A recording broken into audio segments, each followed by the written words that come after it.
Hello dear students, today we will do question number 2 of exercise 8.2. Here ABCD is a rhombus and PQRS are the midpoints of the sides AB, BC, CD and DA respectively. Respectively है, it means P जो होगा वो AB का midpoint है, Q BC का midpoint है, R CD का midpoint है और S DA का midpoint है.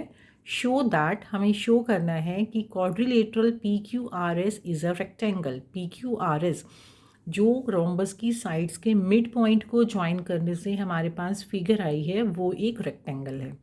ठीक है, अब देखो बेटा, इस थ्योरम को करने के लिए पहले आपके कुछ बेसिक्स क्लियर होने चाहिए कि किसी भी क्वाड्रिलेटरल को हम रेक्टेंगल प्रूव कर रहे हैं तो रेक्टेंगल की क्वालिटीज़ क्या है. रेक्टेंगल एक ऐसा पैरेललोग्राम होता है जिसके 4 के 4 एंगल्स 90 डिग्री के होते हैं. इट मीन्स हमें जो अंदर फिगर बना है उसको पैरेललोग्राम प्रूव करना होगा. उसके बाद हम उसके एंगल्स को 90 डिग्री प्रूव करेंगे. Okay, first. Then second point हमारे पास आता है कि रोम्बस होता क्या है. रोम्बस एक 4 साइडेड फिगर है जिसकी 4 की 4 साइड इक्वल हैं और उसके डायगोनल्स 90 डिग्री पे कट करते हैं. अगर ये कंडीशन आप यहाँ पे भूल गए तो आपसे प्रूफ नहीं होगा. ठीक है जी. ओके, कम फिगर आपको खुद बनानी है. रोम्बस आपको पता है 4 साइडेड फिगर होता है. उसको याद करने के लिए आपको बता भी रखा है मैंने. रोम्बस मीन्स रोता हुआ स्क्वायर. स्क्वायर है लेकिन थोड़ा सा रो रहा है, फेस को थोड़ा सा टेढ़ा करके बैठा है अपना. ABCD. ओके, AB का मिड पॉइंट P, BC का मिड पॉइंट Q, CD का मिड पॉइंट R और DA का मिड पॉइंट S. उनको हमने यहाँ पे ज्वाइन कर दिया.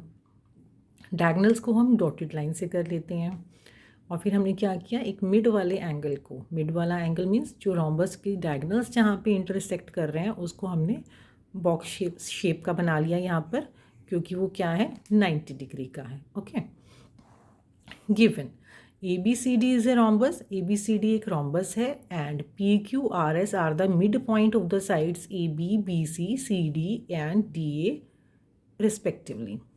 टू प्रूव हमें क्या करना है, PQRS is a rectangle. PQRS एक रेक्टेंगल है. उसके लिए हम क्या प्रूव करेंगे यहाँ पे कि opposite sides are equal and parallel और एंगल्स जो हैं वो 90 डिग्री के इक्वल हैं. Okay, now come to the proof. थोड़ा सा पोर्शन बिल्कुल सेम है जो हमने जस्ट अभी फर्स्ट क्वेश्चन में किया है. कि हमने ट्राइंगल ले लिया यहाँ पे ACD. ठीक है, अब ये मिड पॉइंट्स को ज्वाइन किया है तो ऑब्वियस सी बात है मिड पॉइंट थ्योरम्स की हेल्प से SR जो होगा वो AC के पैरेलल है और वो उसकी हाफ है. फिर इस ट्राइंगल के अंदर हमारे पास आ जाएगा ABPC के अंदर PQ जो लाइन है वो AC के पैरेलल होगी. यहाँ पे भी मिड पॉइंट थ्योरम. क्यों मिड पॉइंट थ्योरम लग रही है, क्योंकि इन साइड्स के मिड पॉइंट को हमने ज्वाइन किया है. PQ लाइन जो है वो P और Q को ज्वाइन करने से आई है और P और Q क्या है, वो साइड्स के मिड पॉइंट हैं. ACD SR is parallel to AC and SR is half of AC. ABC triangle के अंदर हम आए तो PQ is parallel to AC and PQ is half of AC. Again mid point theorem. तो first और second से हमारे पास आ गया कि SR जो है वो PQ के पैरेलल भी है और SR PQ के इक्वल भी है. तो हमारे पास आ गया कि PQRS जो है वो एक पैरेललोग्राम है. ठीक है, और हमें तो पता है ना कि पैरेललोग्राम में क्या होते हैं, अपोजिट एंगल सेम होते हैं. वी नो, देखो हमें पता है कि SR जो है वो AC के पैरेलल है. SR जो है वो AC के पैरेलल है. तो उनके छोटा सा पार्ट अगर मैं यहाँ से ले लूँ और छोटा सा पार्ट इसका ले लूँ वो भी तो पैरेलल होंगे ना. Suppose this is a line.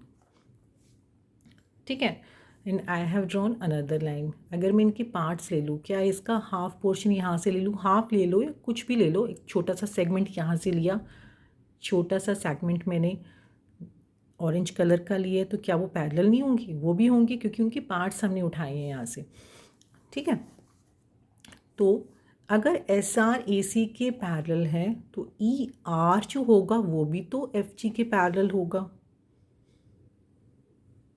ठीक है, ऐसे ही हमारे पास क्या आ जाएगा, देखो अगर मैं इन वाली कंडीशन से लेती हूँ क्योंकि ये भी तो मिड पॉइंट थे. अगर RQ जो है वो डी बी के पैरेलल है, तो आर जी जो होगा, छोटा सा पार्ट लिया मैंने, वो भी तो ई एफ के पैरेलल होगा। यहाँ पे इक्वल प्रूव नहीं किया हमने, यहाँ पे 4। अगर एक पेयर को हम कर रहे हैं पैरेललोग्राम प्रूव करने के लिए, एक पेयर का यूज़ कर रहे हैं, तो हम उसे पैरेललोग्राम को, उन दो साइड्स को हमें इक्वल और पैरेलल दोनों प्रूव करना होता है। लेकिन अब मैंने दोनों पेयर्स को लिया हुआ है, तो आप सिर्फ पैरेलल प्रूव कर देंगे ना दोनों पेयर्स को, तो वो फिगर एक पैरेललोग्राम हो जाता है। तो यहाँ पे मैंने क्या कर दिया, E R is parallel to F G, E R is parallel to F G and R G is parallel to E F, R G is parallel to E F. तो ये जो छोटा सा फिगर हमारे पास है, ये क्या हो जाएगा, एक पैरेललोग्राम बन जाएगा। और हमें पता है पैरेललोग्राम के तो क्या होते हैं, अपोजिट एंगल्स क्या होते हैं, बिल्कुल सेम होते हैं। तो इट मीन्स अगर ये एंगल 90 डिग्री है तो आर भी कैसा हो जाएगा हमारे पास, 90 डिग्री। पहले छोटा सा लिया था हमने, तो angle F is equal to angle R, opposite angles of parallelogram are equal. Also angle F equal to 90 degree, diagonals of rhombus bisect at 90 degree, angle R is 90 degree, एक एंगल को हमने 90 डिग्री प्रूव कर दिया।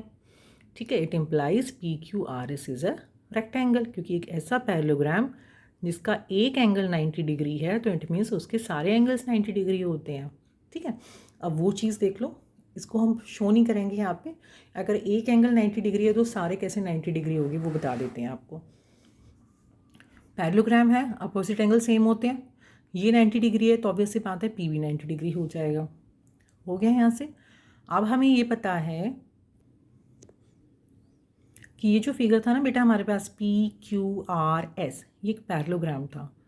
Parallelogram है तो it means opposite side ये parallel हो गई, और पी क्यू एक ट्रांसवर्सल का काम कर रही है। ट्रांसवर्सल है तो पी और क्यू कैसे एंगल हो गए, को इंटीरियर एंगल्स हो गए, मीन्स दोनों का सम क्या है, 180 डिग्री है। लेकिन इसको तो अभी हमने बोला कि पी 90 डिग्री है, क्योंकि आर 90 आ गया था। अपोजिट एंगल्स पैरेललोग्राम के इक्वल होते हैं, तो ये 90 है, दोनों का सम 180 था, तो क्यू कितना बचा, 90।